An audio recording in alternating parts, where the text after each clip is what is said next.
Solo! En la pantalla solo! Solo! Right here, Jabba. Guillermo Del Toro is definitely one of the most critically acclaimed directors of our time. From the dark, magical world of Pan's Labyrinth to the Oscar-winning The Shape of Water, his work is always full of fantasy and darkness. And then there's his take on Pinocchio, a fresh, unique spin on a story that's been told a million times, which makes me even more excited about his upcoming Frankenstein remake. But today, we're not diving into his past or future projects. We're here to talk about what he could have made. This absolute genius of a guy was once going to make a Jabba the Hutt movie. Imagine that.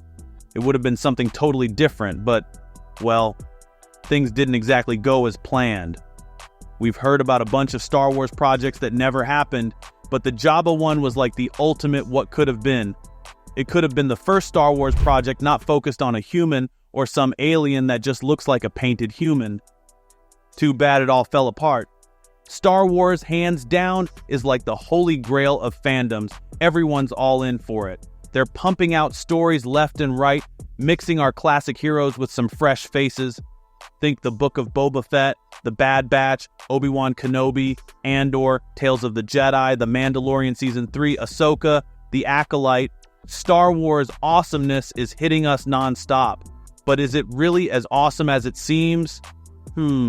Maybe that's a topic for another video. Anyway, the ride's not stopping anytime soon with new shows like Skeleton Crew and even a Mandalorian movie on the way.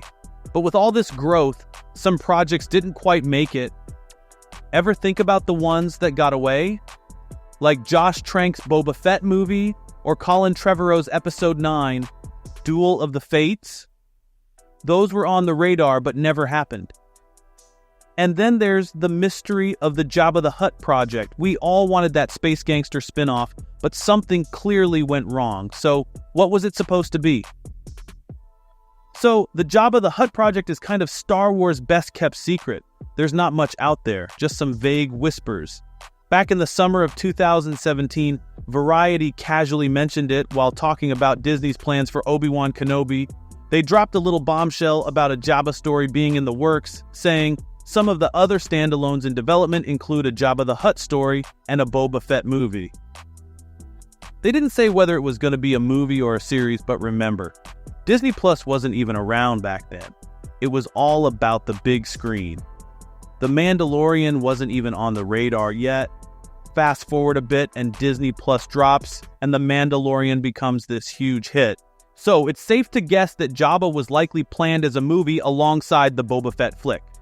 But as things go, plans changed. The Boba Fett movie turned into the Book of Boba Fett, and Obi-Wan got his own Disney Plus series instead. But Jabba the Hutt met a different fate.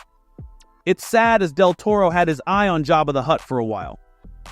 Back in 2015, he pitched a Godfather-inspired story for the big, bad slug. We first got to know about it when David S. Goyer hopped on the Happy, Sad, Confused podcast and shared that Del Toro was all set to direct one of his scripts, and it was a pretty cool one. Then, Del Toro got playful on Twitter, retweeting the clip and dropping some hints. He teased, "True, can't say much. Maybe 2 letters J and BB. Is that 3 letters?"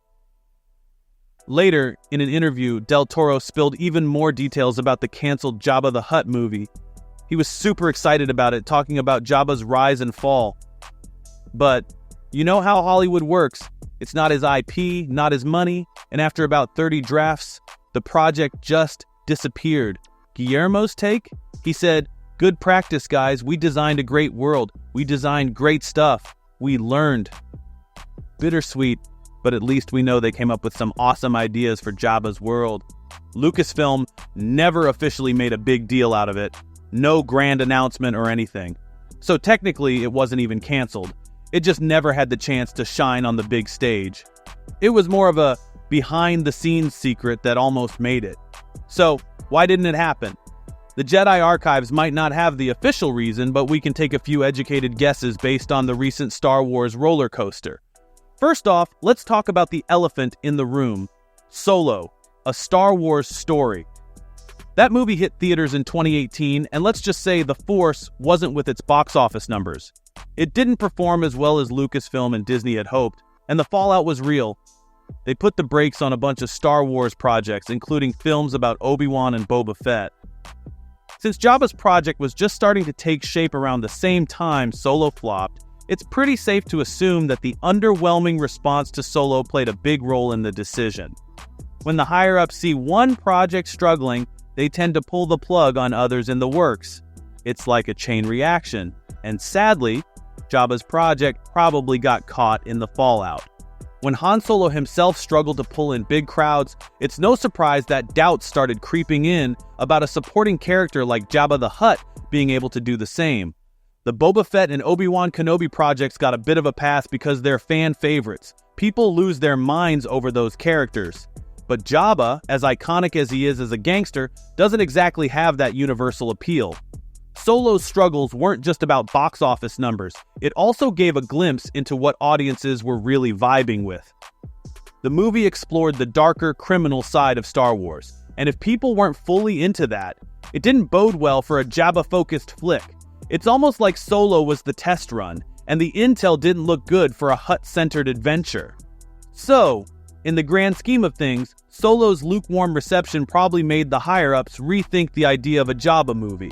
It's a tough crowd out there, even for a crime lord with a slug-like figure. As for the chance of a Jabba the Hutt film or series ever making it to the screen, the odds are slim, like trying to navigate an asteroid field. After the Solo fallout, Star Wars did a full 180. Disney Plus became the go-to platform for Star Wars action, while the movie theaters reserved spots for the big, epic tales. They're now all about fan-favorite characters, diving deeper into existing stories and introducing fresh faces and ideas. We've got the Bad Batch in Star Wars, Visions keeping the animation side strong, while on the live-action front, it's all about The Mandalorian, Ahsoka, and the upcoming Skeleton Crew with Jude Law.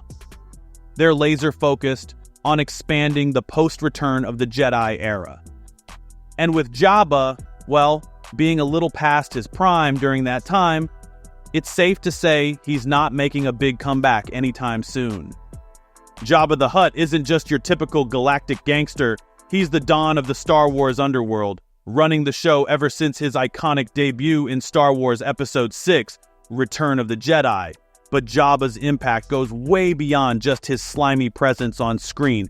He's made a lasting impression across the entire Star Wars saga, from tossing a frog's head to kick off the pod race in Star Wars Episode 1, The Phantom Menace, to his role in the Clone Wars, which explores his rise to the top of the galactic crime scene. Jabba's influence is everywhere. He's even got a place in the expanded universe, from the High Republic novels to various canon comic book arcs. But here's the thing. Hutt culture has mostly remained in the shadows. We've gotten glimpses of it through characters like Jabba's cousin Zero and the twins from the Book of Boba Fett, but they're all cut from the same gangster cloth. What's missing is a deeper dive into the broader Hutt culture, beyond just their crime lord status. That's where Guillermo Del Toro could come in. Known for his ability to transform fantastical worlds, Del Toro could unravel the mystery of Hutt society. The Hutts have been running things for centuries, pulling strings behind the scenes and making deals with both the Republic and the Empire. There's so much untapped potential in their world, one that Del Toro could explore with his signature dark storytelling style. Hutt space, despite its crucial role in the Star Wars galaxy, has largely remained unexplored. The settings in Star Wars often cater to human or humanoid characters, but imagine worlds built by the slug-like Hutts. Places designed to suit their slimy needs, where humanoids might serve as living accessories. That's where Del Toro's vision could shine. With his ability to craft dark, immersive worlds, Del Toro could turn Hutt space into something truly unique, eerie, maybe even Lovecraftian, but also filled with hope and beauty that can emerge from the darkest places. It's a story waiting to be told, and who better to bring it to life than one of the most imaginative directors of our time?